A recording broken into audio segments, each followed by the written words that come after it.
And the bad news is, Danny Christie might be getting into it with Tony the Bomber Bellew.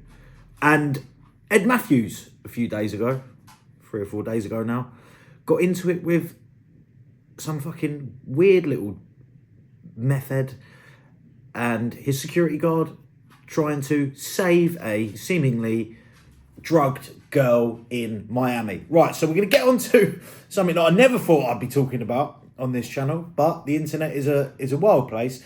Danny Christie and Tony Bellew. So, the situation between Danny the Bastard Christie and Tony the Bomber Bellew is Danny and his son have bumped into Tony Bellew somewhere or other. I'm not too sure. I haven't actually spoke to Danny about it. I was going to give him a ring about it, but I haven't bothered as of yet.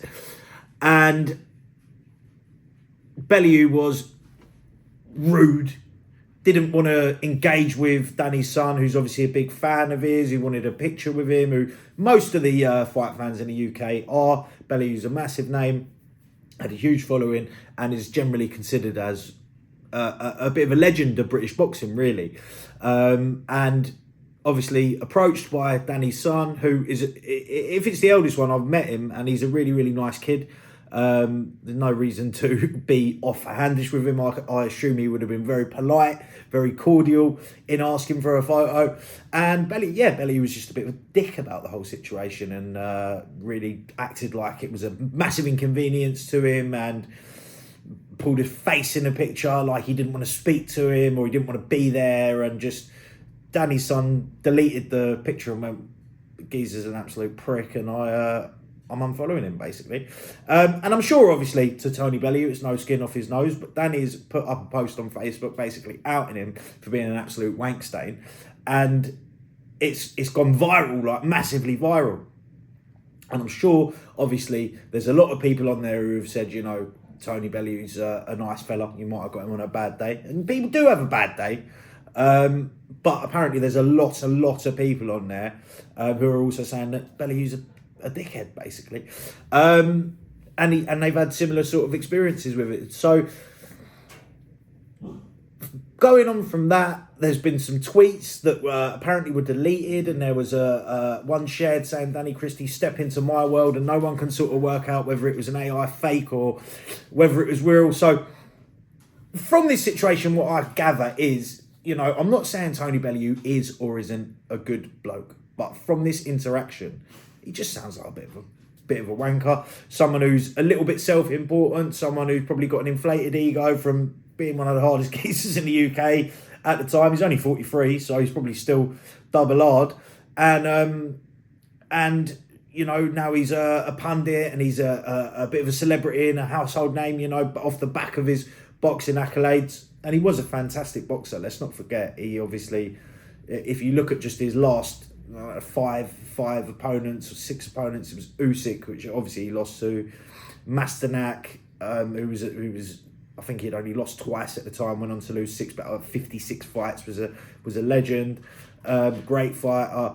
Who else? Makabu, who was like 18 and 0 at the time, or 19 and 0 or 1 or something. And he put Tony Bellew down early, and Bellew went on to beat him. And David Hay twice, and he also fought Nathan Cleverly twice, lost and then redeemed the loss. And he fought lost him at light heavyweight actually, and beat him at cruiserweight.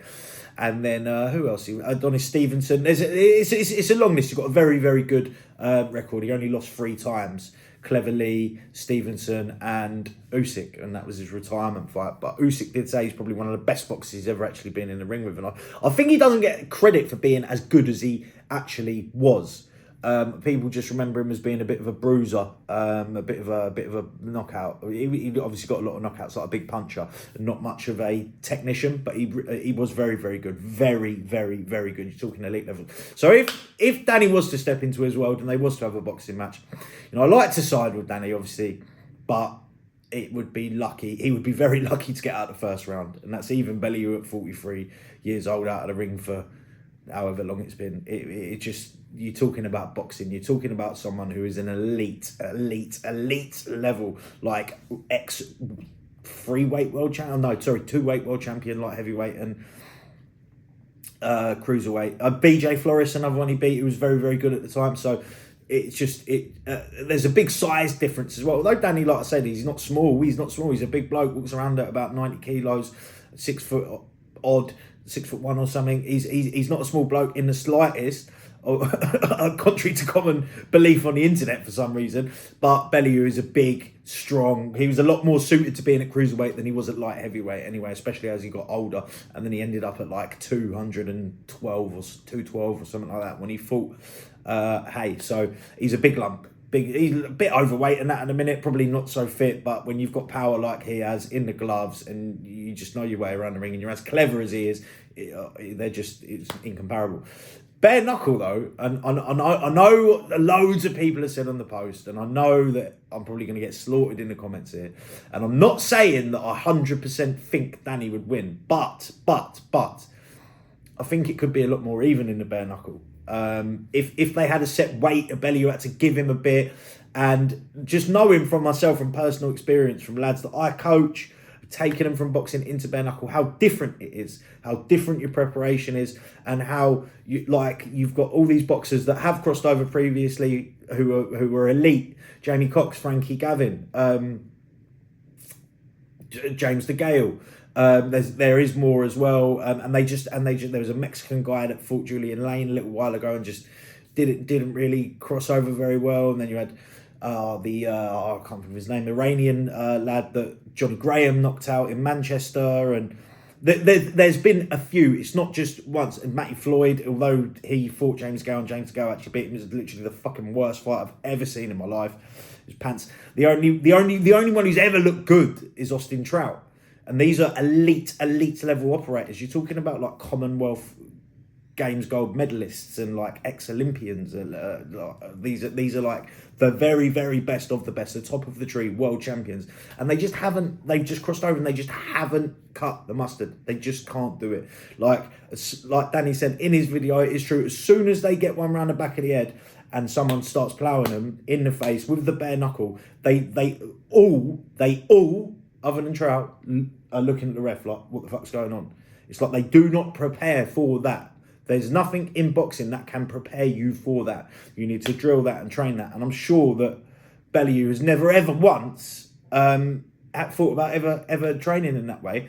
And obviously, you've got someone who's been boxing with the gloves on for so long, and you do get used to getting hit with the gloves on. And when you do get hit with a bare knuckle, it's a different story. Now, I'm not by any means saying that I think Danny would win, because Bellew is a big, strong, hard man. But I'm just saying that it's a lot more even when you start to look at it from a bare knuckle perspective than it is boxing, just due to the difference in defense, the way you throw, the way you can't just stand in the pocket. Like Bellew was quite known for wanting to stick in the pocket, and you can't stick in the pocket when you're fighting bare knuckle, because you can't ride shots on the gloves. You get cut to shreds. Like, you can't be in there for long periods of time, really. It's in and out, fast paced. And also you've got these guys who are used to training for 10 to 12 3-minute rounds. Pacing's different, 5-2s, all action, from word go. You don't get a rest, you don't get a let off. I just think, I'm not saying that I think he'd win. I'm just saying if it was in the BKFC, it would be a lot more even in terms of who the money would be going on, who the odds would be on, than you think. And that's coming from a coach's perspective. And that's not, obviously, I'm not just as a mate saying, oh, Danny, weigh him in, because I don't think he would. I don't know if he would in the bare knuckle. But what I'm saying is it would just be a lot closer than you think. Anyway, on to Ed Matthews. Ed Matthews has grown on me, just the same as HS Tiki Toki has grown on me immensely over the last year or so. I really couldn't fathom him in the first place. Couldn't get my head around him. Didn't particularly like him. But I do every time I see some new content from HS Tiki Toki or Ed Matthews, it just tickles me. So it always makes me laugh. They bring nothing but entertainment. When you talk about car crash TV, car crash viewing, they bring the car crash viewing. So the altercation was, Ed Matthews has been getting tailed round by this fucking nosy little retard who looks like he's on crystal meth, with the cross tattoo on his, upside down cross tattoo on his forehead and tattoos on his face and all that. And he's about 5'5". Not there's anything wrong with being 5'5", but he's about 5'5" and about 6 stone.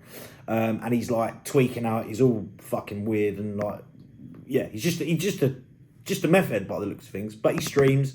I assume he's got quite an audience. And he's got this big well, not particularly that big, just a blobby, chubby, big fat security guard with him. And Ed Matthews has seen the girl that they're with, who looks very young. You've got to say she's in her late teens, and she's very skinny, and she just looks worried and scared and not with it at all, very glazed over. So he sort of approaches her and goes like, do you need help? Like, what's going on here? Like, you don't look right. Blink twice if you need help. And she looks straight at him and she blinks twice. And she's trying to escape from these guys over and over again throughout the video. Every time an altercation kicks off, she's trying to walk off around the side, or she's trying to follow Ed Matthews in the group that he's with. So anyway, they get into a big argument. The little tweaky, weird retard goes to his security guard, right, can you get him away from that girl, get him away from my girl. And the security guard jumps in, they're screaming and shouting at each other. And Ed Matthews stood right in his face, and after about 30 seconds, clearly realises that he's not going to do anything. But this goes on for so long. He's screaming and shouting, and the bloke just absolutely embarrasses himself. Later on in the evening, the whole situation been broken up, although he's just shouting that they're trying to give the girl drugs, like trying to switch it around so Ed looks bad, and racially abusing him. The black man is racially abusing Ed Matthews, and I don't like white people, and I don't like crackers and all this crap. And he's got a taser, and it's the gayest taser I've ever seen in my life. It's like a bright pink taser, which he does end up getting out. They go to a club, and it's all finished. And then they come back again later, doing exactly the same thing, screaming and shouting, no intentions of doing anything. And he starts getting the taser out, waving. He's going to Ed Matthews, hit me. And Ed Matthews is like, mate, get away from me. And the thing is, like, Ed Matthews, he's not like a double-hard geezer, but he's definitely game. He's not really scared in situations like this. And I'm sure he can have a little go. He's trained in boxing to an extent. He's tough. He's willing to scrap. And you just think that in a situation like this, if it had have kicked off, that Ed Matthews would have just battered this security guard, because he's just all mouth and no action, like to the maximum extent. And you see this all the time with these like roadmen, like thug gangster types.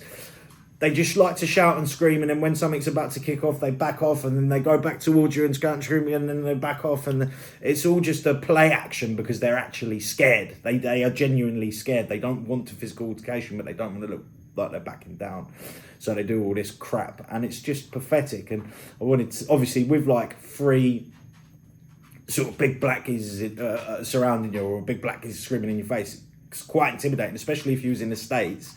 And you just sort of, Ed Matthews done really, really well, didn't look worried in the slightest, didn't back down at all, and just stuck up for himself. And I would like to see, apparently these 2 little prats got nicked later on in the evening as well, because something to do with the girl. So be interesting to find out what actually happens. But yeah, Ed Matthews, well done. And I'll be making a bit more Ed Matthews content because he's doing some funny stuff out there in America, and I do enjoy watching it. So anyway, boys, let me know what you think down below. Danny Christie, Tony Bellew, who wins? And what do you think of Ed Matthews' scrap the other day? If you ain't seen it, go and check it out. It's good for a watch. Adios. Thanks for watching. Subscribe. Le Bosch.